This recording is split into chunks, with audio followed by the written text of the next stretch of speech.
Hello दोस्तों, नमस्कार। स्वागत है आप लोगों को हमारे YouTube चैनल सुनील ज्ञानम क्लासेस पर। दोस्तों, आज का हमारा सेशन है सूत्र बनाना। इसको समझने से पहले आपको जो है एक बात ध्यान में रखनी होगी कि मूलक के बारे में आप लोग जानते होंगे शायद।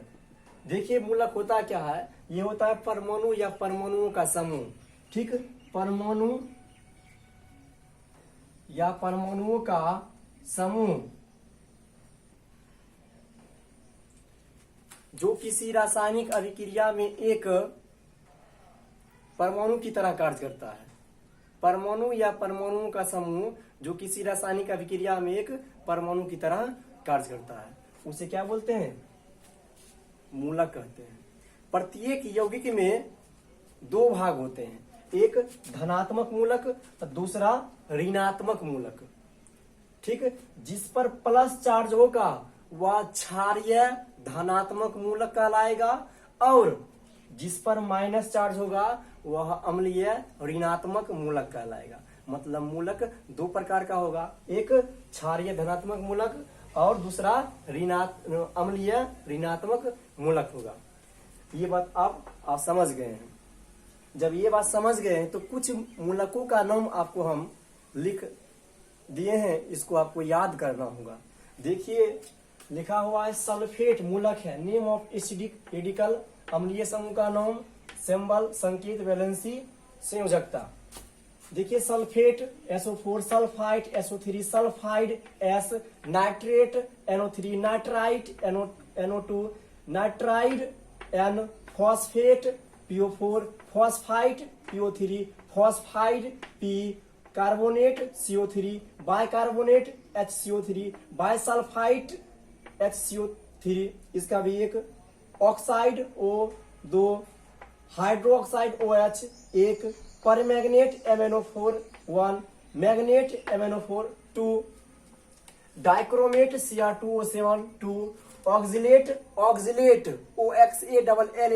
Oxalate, C2O4 2 thiosulphate, H2O3 2 chloride, Cl1 bromide, Br1 iodide, I1 chlorate, ClO3 1 bromate, BrO3 1 iodate, IO3 1।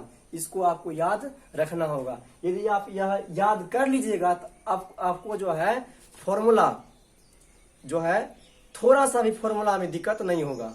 आपको हजारों 10,000 फॉर्मूला आपको जवान पर होगा। ये बात हम आपको गारंटी देते हैं।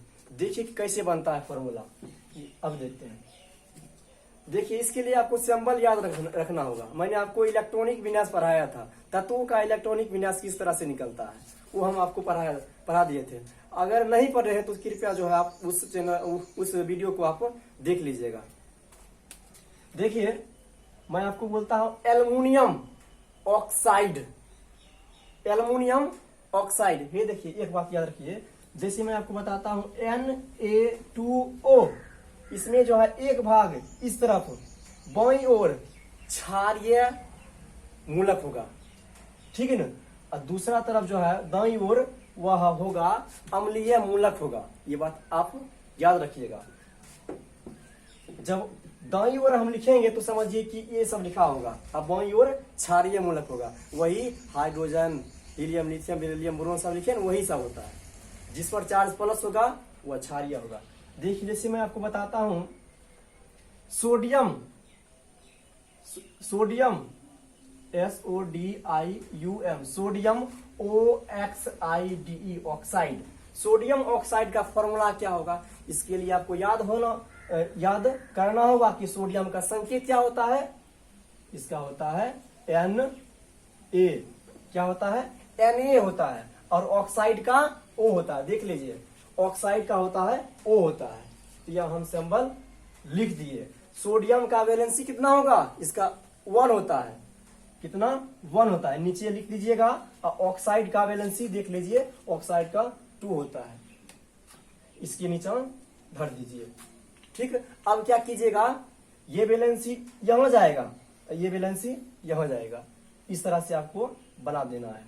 देख लीजिए, तो Na 2 हो जाएगा, Na 2 हो जाएगा NaO1 हो जाएगा। मतलब क्या, Na2O हो गया। ये फॉर्मूला हो गया सोडियम ऑक्साइड का। देख लीजिए। एक और मैं बताता हूं आपको, जैसे मैं आपको बताता हूं कैल्शियम ऑक्साइड, कैल्शियम, तो बताइए कैल्शियम का संकेत क्या होता है, Ca। ऑक्साइड का O, ऑक्साइड का O सिंबल, ऑक्साइड का O सिंबल। ठीक है। अब देखिए कैल्शियम का होता है वैलेंसी 2 होता है, तो इसके नीचे हम 2 लिख दिए। ऑक्साइड का 2 होता है, कर दिए। इस तरह से आप कर दीजिए। तो देख लीजिए Ca2 हो गया, Ca2O2 हो गया। ये फॉर्मूला बन गया। लेकिन आपको याद रखना होगा, यदि परमाणु दोनों का बराबर हो जाए, दोनों देखिए यहां भी 2 है, यहां भी 2 है, बराबर हो जाए तो दोनों को हम काट देते हैं। कितना से, 2 से ही। मान लीजिए यहाँ 3 रहता है, यहाँ भी 3, तो 3 से हम काट देते हैं।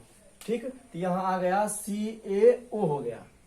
ठीक, ये फॉर्मूला हो गया किसका, कैल्शियम ऑक्साइड का, कैल्शियम ऑक्साइड CaO। एक और देखिए मैं बताता हूं आपको, calcium carbonate, calcium carbonate, calcium Ca carbonate, अम्लीय अम्ल, देखिए कार्बोनेट, कैल्शियम कार्बोनेट, देख लीजिए इसका सिंबल क्या होता है, CO3 फॉर्मूला, CO3। बताइए कि कैल्शियम का वैलेंसी कितना, 2। कार्बोनेट का देख लीजिए, कार्बोनेट का 2 लिख दिए। अब पुनः इस तरह से आपको कर देना है। तो Ca2 होगा, Ca2, और फिर CO3 का होल ट्वाइस कर दिए। अब आपको देखिए अभी भी 2 बराबर आ गया, तो 2 फिर काट देंगे, आ गया CaCO3। क्या सूत्र आ गया, किसका, कैल्शियम कार्बोनेट का बन गया। एक और देखिए, जैसे मैं आपको बताता हूं पोटासियम परमैंगनेट, ठीक है, पोटासियम परमैंगनेट, इसका होता है KMnO4। ये फॉर्मूला हमको बनाना है। ठीक, आपको मालूम होगा, बनाना है हमको। पोटासियम का सिंबल होता है K, ठीक, और परमैंगनेट का देख लीजिए, इसका होता है MnO4। ठीक, MnO4, ये हुआ क्षारीय मूलक, ये हुआ अम्लीय मूलक। ये बात याद रखिएगा। इसका वैलेंसी 1 होता है, इसका होता है, देख लीजिए इसका भी 1 होता है, 1 होता है। इस तरह से पुनः आप कर दीजिए। तो क्या बन जाएगा, K1MnO4 का 1। इसका मतलब क्या, यही ना होगा, K का कोई मान नहीं होगा, KMnO4 बन गया फॉर्मूला किसका, पोटासियम परमैंगनेट का। ठीक, और एक और देखिए, अगर कह दिया जाए कि पोटासियम मैग्नेट का क्या होगा, देख लीजिए मैग्नेट का भी सूत्र यही होता है, लेकिन इसका जो है वैलेंसी 2 होता है। यहाँ क्या करना है आपको, एक, और मैग्नेट का क्या होता है वैलेंसी, यहाँ 2 करना है। तो K2 और MnO4, ये बन गया पोटासियम मैग्नेट का फॉर्मूला बन गया। इसी तरह से आप बना सकते हैं। मैं एक और मैं आपको बताता हूं, जैसे सोडियम कार्बोनेट, सोडियम का संकेत Na, कार्बोनेट का देख लीजिए, कार्बोनेट का CO3 होता है। ठीक, CO3 कार्बोनेट का, सोडियम का वैलेंसी 1, कार्बोनेट का देख लीजिए कितना होता है, 2 होता है। यहां लिख दीजिएगा आप, इस तरह से कर देना है।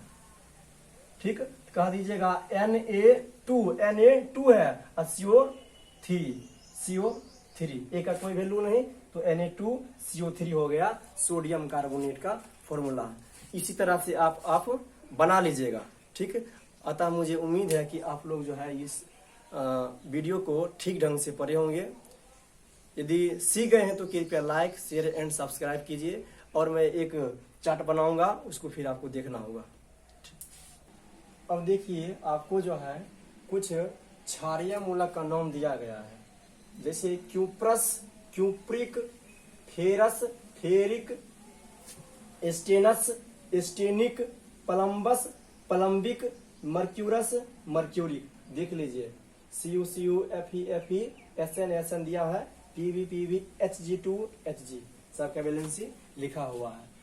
ठीक, आपको जो है एक बात समझ नहीं आता होगा कि भाई यहाँ लिखा हुआ क्यूप्रस और क्यूप्रिक दोनों का लिखा हुआ है Cu वैलेंसी, सॉरी संयोजकता नहीं, सिंबल Cu और Cu दिया हुआ है, लेकिन इसका जो है वैलेंसी 1 और 2 दिया गया है। ये बात आपको समझ नहीं आता होगा। समझिए मैं क्या बोलता हूँ, अगर लिखा होगा OUS अस, एक लिखा होगा इक, ठीक है, अस का मतलब कम संयोजकता वाला, इक का मतलब अधिक संयोजकता वाला, ठीक है। जैसे क्यूप्रस क्यूप्रिक, क्यूप्रस का संयोजकता कम होगा और क्यूप्रिक का संयोजकता अधिक होगा, ठीक है।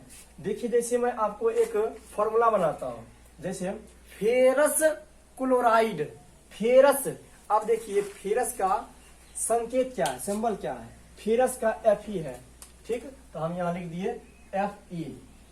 क्लोराइड देख लीजिएगा आप, अम्लीय मूलक में क्लोराइड का लिखा है सिंबल Cl, ठीक।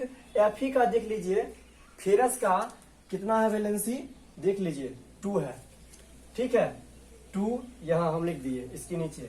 अब क्लोराइड का लिखाए थे हम 1 लिखाए थे, देख लीजिएगा, इस तरह से आपको फिर करना है, ठीक। तो Fe1 पहले इसको लिखते हैं, क्षारीय मूलक को पहले हम लिखते हैं और उसके बाद अम्लीय मूलक को बाद में लिखते हैं। Fe1 और Cl2 मतलब क्या, FeCl2, इसको बोलेंगे क्या, फेरस क्लोराइड, ठीक। अगर हम कहेंगे कि भाई बताइए आपको कि फेरिक क्लोराइड का क्या, फेरिक क्लोराइड का क्या होगा, देखिए फेरिक क्लोराइड का क्या होगा। तो अब देखिए फेरिक का जो है क्या है, सिंबल Fe है और क्लोराइड का Cl होता है। देखिए फेरिक का जो है वह वैलेंसी कितना है, फेरिक का देखिए 3 है, तो यहाँ हम लिख दिए 3, यहाँ लिख दिए, ठीक, यहाँ 3 लिख दिए और उसके बाद क्लोराइड का 1 होता है, 1 लिख दिए, तो क्या होगा Fe1 Cl3, तो FeCl3 बन गया। इसको बोलिएगा फेरिक क्लोराइड बोलिएगा। एक और मैं बताता हूं आपको, जैसे मैं आपको बताता हूं क्यूप्रस क्लोराइड, क्यूप्रस, देखिए क्यूप्रस का होता है सिंबल Cu, क्लोराइड का Cl, ठीक।